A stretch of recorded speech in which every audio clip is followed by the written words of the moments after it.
पन्चायत आरो दतमा पन्चायत बे मोननै बियाबखौ लानानै बर' रावखौ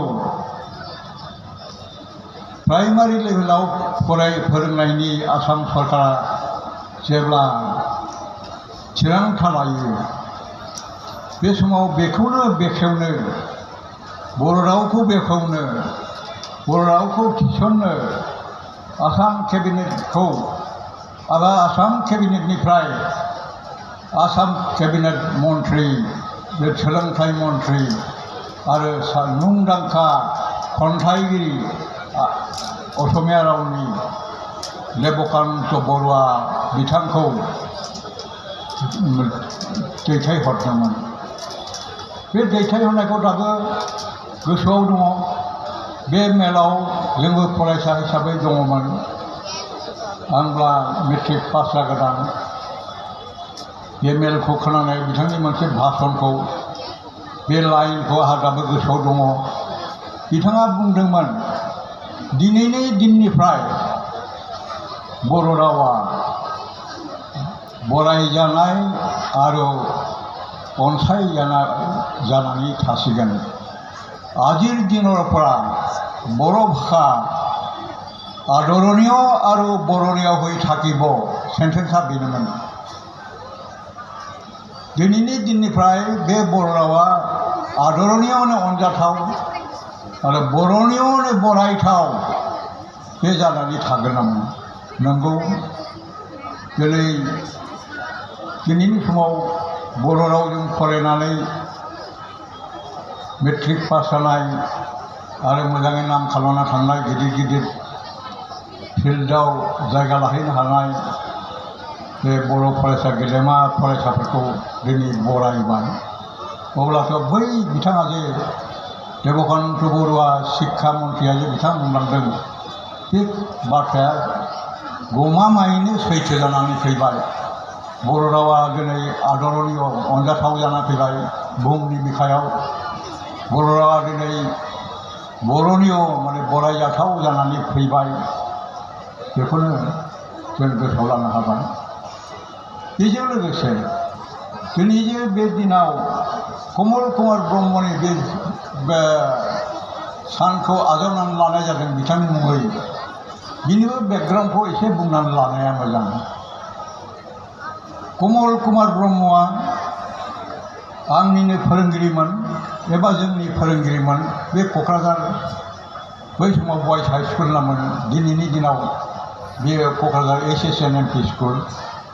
बेयावनो बिथाङा एसिस्टेन्ट टिचारमोन। मोजां सासे फोरोंगिरिमोन। बिथाङा फरायसाफोरखौ थुलुंगायोमोन। बिथांनि गिबि सिनायथिया असमिया रावाव दुलालि होननाय गांसे खन्थाइ बिथाङा लिरदोंमोन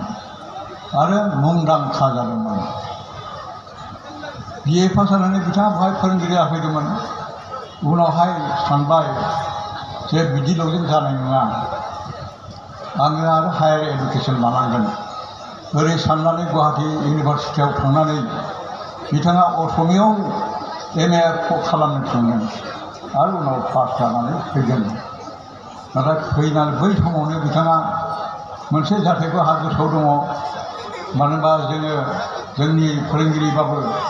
एसे लोगो बादिमोनबो खामानिफ्राव दामानिफ्राव ज' लोगो लानानै खामानि मावनायनि मोनसे सुजुगखौबो जों मोनदोंमोन। बे गुवाहाटि इउनिभारसिटियाव जेब्लानाखि बिथाङा MA फरायहैदोंमोन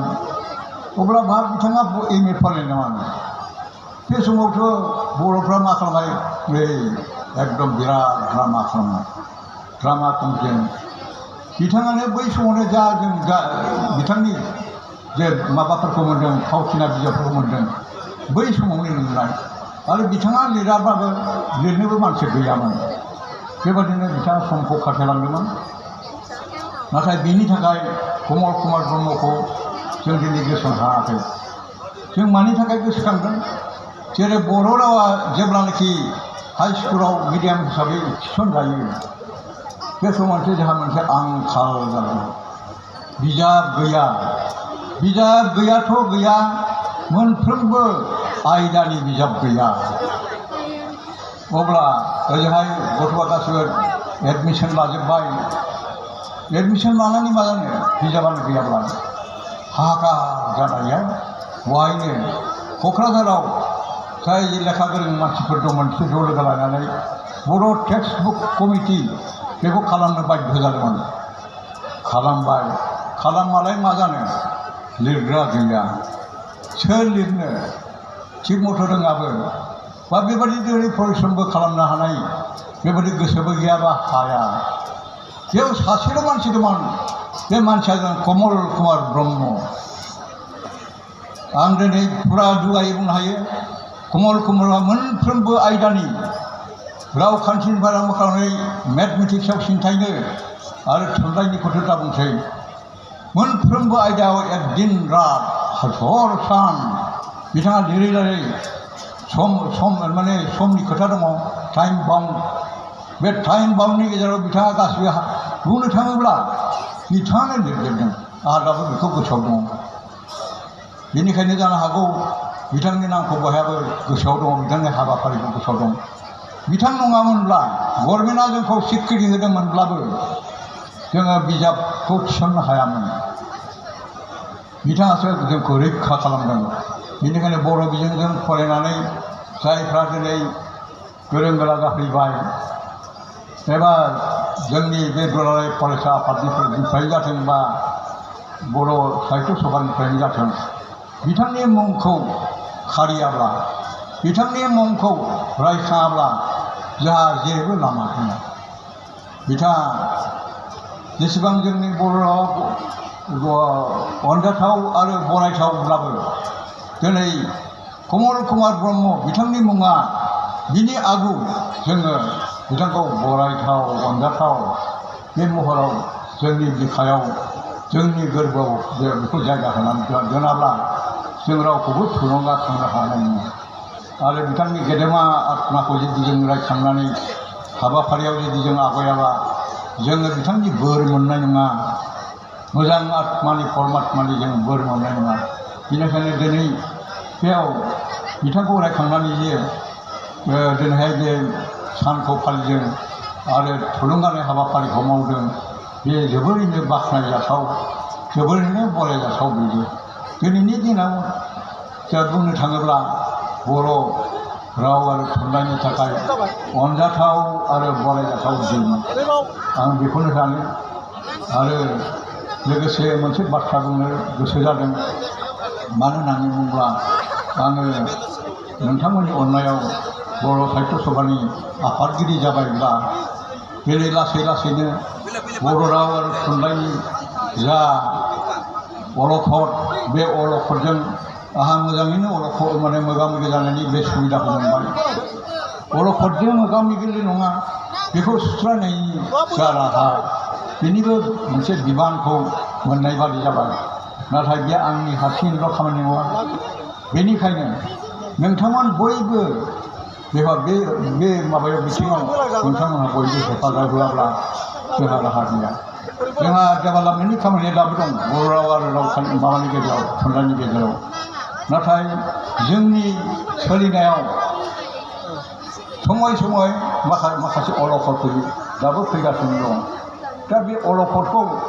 जोङो साननानै लादों बे मोनसे निदाननि सायाव जों धैर्य लानांगौ निदाननि समाव जों जि बिखा फोरगारनानै थानांगोन बेखौ जोङो बारलांनांगोन मानो होनबा निदाना गावनि बेक्तिगत जिबनावल' नङा जोंनि समाज जिबनाव जोंनि रावनि जिबनाव बाहाय बे निदाना फैयो शेक्सपियारा मोनसे खोथा बुंदोंमोन आं बेखौ गोसोआव समय डेन्जार काम्स इन ट्रुप्स होनना बुंदों बिपदानो हारसिङै फैयानो ज' ज' लोगो लालायनानैसो फैयो नंगौ जों जि समानखि दावगानो सानदों बे सोरगिदिं जोंनाव मोनसेल' खैफोद नङा ज' ज' सुथुरा ज' ज' फैनानै जों लाख्रेफैनो सानो बे सैथो बाथ्रा आरोखि बेफोर दा बे डेन्जार काम्स इन ट्रुप्स बे ट्रुपै फैमालाय मा जानो जोंबो ट्रुप हिसाबै जोंखौ बेखौ इरादिकेट बेखौ होखारनायनि जे गोहो बोलो बे गोहो बोलोखौ जोङो बयबो बुथायनांगोन बयबो गोसोजों बेखौ मदद होनांगोन बयबो बुद्धिजों गोसोखांनानै बे माबा मोनसे राहा होनांगोन दिनैहाय जोङो बर' बिजों फरायनानै गेदेमा माखासे जालांनाय जोंनाव मानसिफोर दङ बिथांमोनहा बे बर' बिजोंजों फरायनानै एसेबां सोरखिलांबाय बिथांमोननिफ्रायबो जों माखासे बाथ्रा निस्सय आं मोनगोन होननानै आसा खालामदों आरो जोंनि माने जों जे plan and programme for the development of Bodo' language and literature जोंहा बेवहाय थाबथायाखै दिनै नंगौ 8 सिडिउल मोननाय लोगो लोगो जेरावबो जेरैबो हाबाफारियाबो जोंहा बांबाय जोंहा आर्काइभ खालामनायनि बाथ्रा फैबाय डिजिटेल खालामनायनि बाथ्रा फैबाय गोबां बाथ्रा बेवहाय जों मानसिफोर बेवहाय अफिसियेल लेंगुवेज जानायनि बाथ्रा फैबाय जोंनि गथ' गथायफोरखौ खिन्थु ओरैनो एम ए जादोंब्लाबो ग्रेजुवेट जादोंब्लाबो जोङो दाब दाब जायगायाव स्पेसिफिक फिल्डआव जों बिथांमोनखौ दैथायहरनो हायाखै आरो गार्जियानफ्राबो बे खोथाखौ सिन्था खालामनांगौ खालि मास्टार जानायनिल' खोथा नङा जोंनो फिल्ड अफ वार्क फिल्ड अफ सार्भिसा दिनै गुवारनिफ्राय गुवार जानानै फैबाय जोंनि गथ' गथाया एडुकेसन लाखांनानै क्वालिफिकेसन लाखांनानै बै दाब दाब जायगायाव बाय सार्भिस होनो हानायनि जा सुजुग सुबिदा बेखौबो आजावनानै लानायनि मोनसे सम सफैबाय लोगोसे आंनिफ्राय मोनसे खावलायनाय आं हारसिंल' बाथ्रा नङा जोंनि बर' साहित्य सभानिफ्राय बेखौ आं खावलायो जोंहा माखासे जि खामानिनि थाखाय जोंखौ अरायबो फासयनायनि बाथ्राखौ बुङो दिनै साइन्स एन्ड मेथमेटिक्स बे मोनसे बाथ्रानि थाखायनो जोंनो इंलिश मिडियाम होनो नाजानाय बे नाजानाया बे बिथांमोनहा एकदम बिराद गोथौजों मोजांनि थाखाय मावदों ना गाज्रिनि थाखाय मावदों जों बेखौ हमनो हायाखै it is a delicate position for us बेनिखायनो जोंहाबो बे डेडिकेशननि गेजेराव जोंबो डेलिकेट बुद्धि खालामनानै जों बेखौ दावगालांनांगोन जों बेखौ फेजेनलांनांगोन जोंनि दावगानायाव सोरबा होबथायोब्ला बिसोर सिदाल' नङा खेंसालिया बुद्धि लानानैबो फैनो हागौ जोंहा बेखौ साननो गोनां जानानै फैबाय जोंनि बुजिनायावथ' जों बेखौनो बुजियो मेथमेटिक्स आरो साइन्सआथ' बुंनो थाङोब्ला it is not the English language बेथ' टेक्न'लजिसो बेयावथ' फर्मुलासो मेथमेटिक्सआ फर्मुलाजों खारो बे आरो मा इंलिसनि राव दं जों बर' रावजोंनो बे फर्मुलाखौ फोरोंनो हायो साइन्सआथ' बेबादिनो साइन्सआ फर्मुला दं बेहा मोनसे गावहा टार्मिन'लजि दं बे टार्मिन'लजिखौ जों एडप्ट खालामना लागोन दिनै जोंना रावा राव थाङो खिन्थु बेखौ बेनि असिलायै जोंखौ जुदि बुङोब्ला जे नोंथांमोनहा बेजों दावगानो हानाय नङा IAS अफिसार जाहैनो हानाय नङा डाक्टार जानो हानाय नङा इन्जिनियार जाहैनाय नङा होननानै बुङोब्ला आं सानो बे गोरोन्थि आदारवाइज बुंनो थाङो खेंसालियै जोंनि दावगानायखौ बे होबथानायसो जागोन बेनिखायनो दासिम जोंहा मोनसे स्टेन्ड दं जों बेखौ मानिनानै लाया आरो नोंथांमोनहाबो बेयाव फासयनाय खोथाखौ नोंथांमोना जेब्लाबो बेखौ दासान जोबथारनायाव आङो आंनि बेखेवनाय हाबायाव आं मोनसे खोथाखौ बुंनो सानदों जे जोङो बे डेभेलपमेन्टनि खामानियाव मोनसे जिनिसखौ जोङो डिक्सनारिखौ खालामबाय बै बे समाव जे डिक्सनारिखौ बहायथ' आंबो निजेै एस'सियेटेड इनभल्भ बे बर' इंलिश हिन्दी डिक्सनारियाव जे बुंनो थाङोबा बै 8 सिडिउलाव रेकगनिसन मोननो थाखाय जों खाब दाब मावनाय जे बाहाय जों फुल प्लेजेन्ट बे खामानिखौ मावनो हायाखै दिनै जोंहा स्टेन्डार्ड डिक्सनारिनि बाथ्रा सफैबाय बे स्टेन्डार्ड डिक्सनारिखौ जों मावनो आखायाव लागोन लोगोसे दुनियायाव जुदि जोङो सिनायथि होनांगौबा एनसाइक्ल'पेडिया गैयाब्ला जोंनि रावाबो जों फुल प्लेजेन्ट नालाय जोङो दुनियायाव जोङो बिश्व दरबाराव जों गनायथि मोननाय नङा बे हाबाफारिखौबो मावनायनि थाखाय जोङो सानदों आरो नोंथांमोनहा हेफाजाब होयोब्ला बे खामानियाव जों दावगालांनो हागोन होननानै आं आसा खालामो जोबथारनायाव जाय जोंनि अनजालु गथ'फ्रा बर' मिडियामजों फरायनानै दावगाबाय आरो दावगालांगासिनो दङ बिथांमोननिथिङै आंनि गोसो गोरबोनि अननाय सिबिनाय आरो बोर जुदि आंनाव जुदि खमथा दङ आं बेखौ सारस्रिनानै नोंथांमोननिफ्राय बे बाथ्राखौ बुंनानै दिनैनि मेलखौ आं बेखेवबाय बेखौनो बुंनानै फोजोबबाय